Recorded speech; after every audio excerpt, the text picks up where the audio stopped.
Good day, everybody. How's it going this week?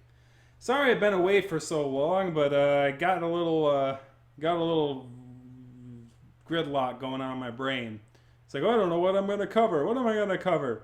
So thanks to my Patreon guys below and for supporting the channel. If you want to go support my Patreon, you can click it in the description below. As I said, won't go too much into that every single time, but it is what it is.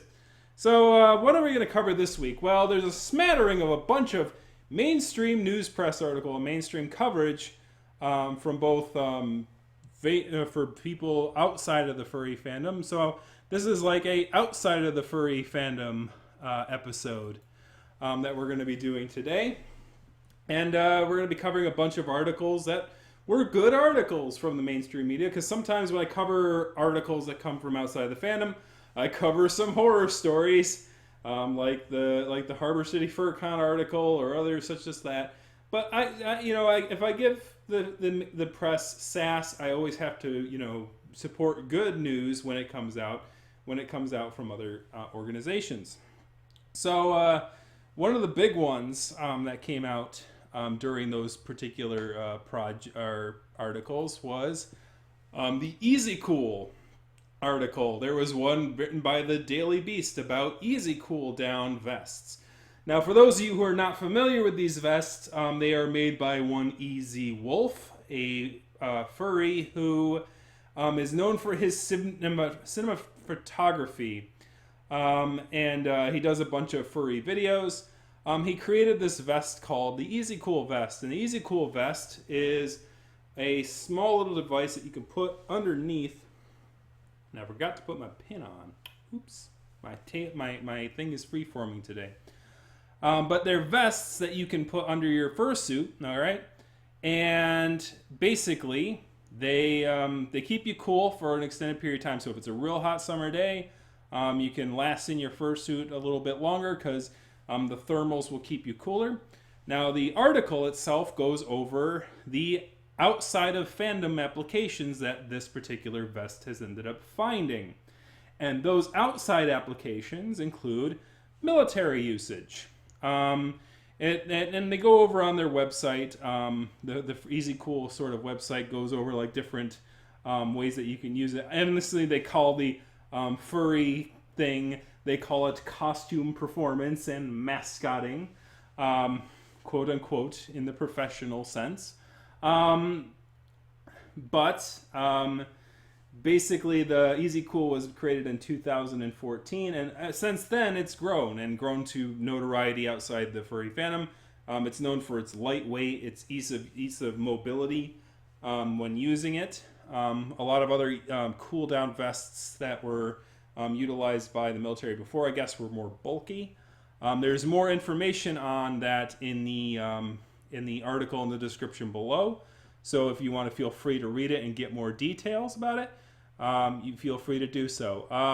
I will link up one video about the Easy Cool Vest, and that is to the video Stay As You Are, which was a sort of a production by Easy Wolf as an advertisement for his Easy Cool Vests that he released in 2015. And has songs, the song vocals of Pepper Coyote, "Stay As You Are." Yeah, so it's a very good piece, and I'll link that up in the description above. So, other things had happened. One of the big ones is at a fair. Apparently, at a fair, furries found some Flavatown, and Guy Ferrari, who is known for his expertise in the culinary arts in the United States, apparently ran into some furries who were having a go at it at a local fair, and you could see one of them is poodling. Oh yes, the poodling thing. Yes, we covered poodling on this channel before. As a way of wearing fursuits. You have full suitors who wear full fursuits with like animal costume all the way. You have partials who are like me who have clothing, but also like a head and hand paws and stuff like that.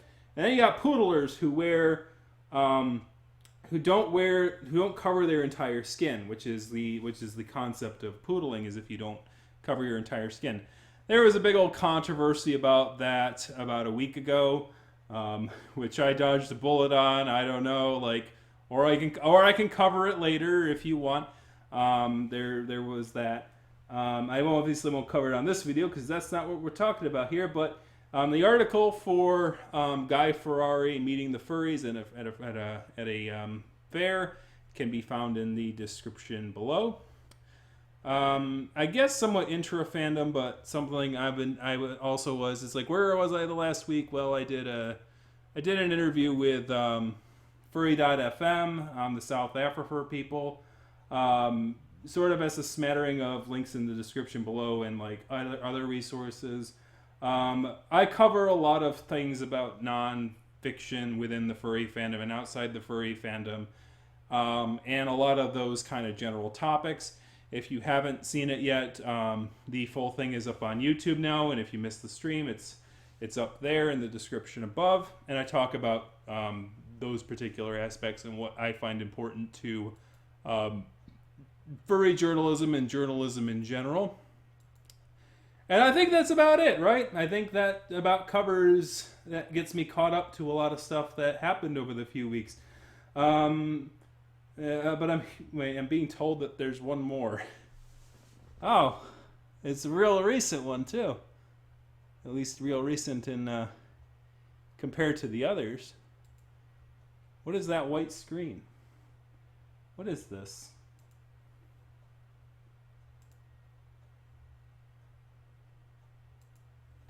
Hi, just want to say I'm not a furry. I might be. So, question. Oh no. So this is Danny from Game Grumps, huh? Alright. Hands on Furry! This, I promise. James Hands and on Furry. Furry! Ask your question in 1 second. I just need to clear the air on this.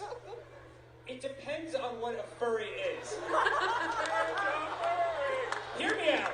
Hear me out, you animals. You animals. Hear 'em out. Animals. How dare you, sir? How If dare a you? furry is someone who likes animal-like characters who talk, then everyone who watches a Disney movie is a furry. And then in that case, yes, I'm a furry. Fair But enough.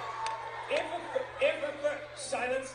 If a furry is someone who does all that, but also dresses up like an animal and finds other people who dresses up like animals and has sex with them, then obviously, yes, I'm also a furry.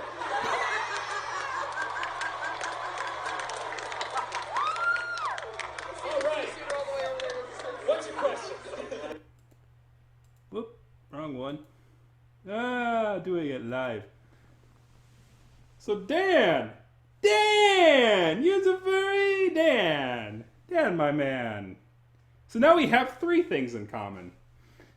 1, I sat next to Aaron Hansen on a YouTube video, up there.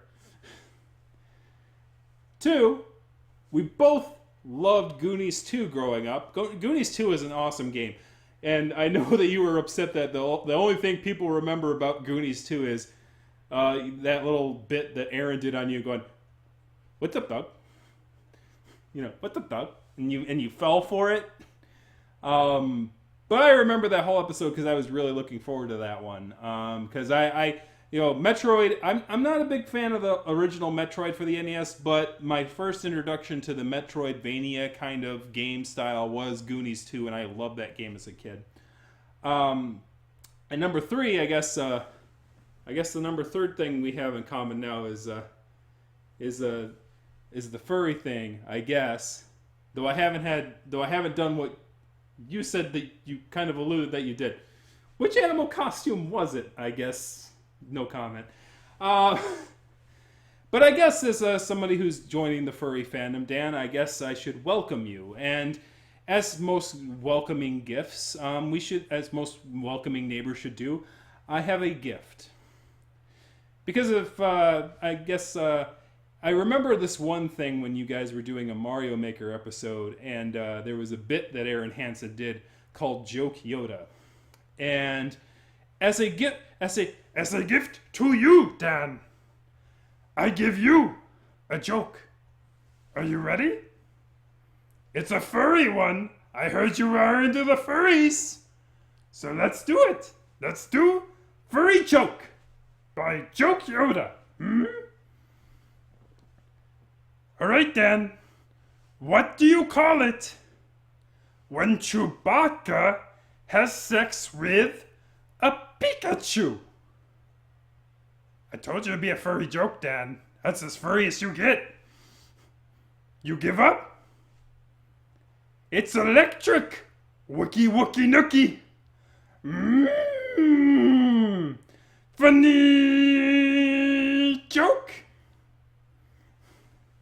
Good for you, man. You do you. You do you in that animal costume that you do. Anyways, that was very fun. Thank you very much for watching. Kick that like, kick the subscribe button, kick a comment in the comment section. Did you know that Dan was a furry? You knew it the whole time, didn't you, Internet? You got him out there. You got him to confess live on stage. Good job. Good job on you guys. Anyways, I'll see you guys next week. Thank you very much for watching, and be sure to read those full articles in the description below. And thank those people who took the time to write that down so I didn't have to, so I could be lazy. Thank you very much. It's always great when the actual news people who get paid for this kind of stuff do it for you. So you don't have to for free. It's great. It's wonderful. Woo!